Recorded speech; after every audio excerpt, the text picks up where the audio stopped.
Umanda kayong lahat sa akin. Malinis ko lang po mga kuko ko. Bahala ng Diyos sa inyo. Ano yun? Kinaukaw ko lang naman sa baon ng sinigang ha. Pinagalitan na ako? Bakit? I deserve an explanation. I deserve an acceptable reason. Yung sinukuhan ko lang naman yung unan, pinalayas ako. Siyempre, umalis ako. Wala akong choice eh. Ang choice para lang sa may pera.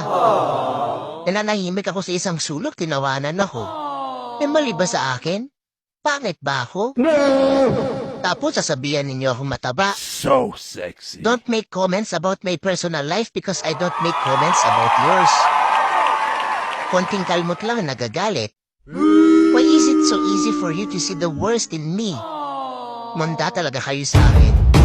Umorder na kayo ng kape, kailangan ninyong kabahan.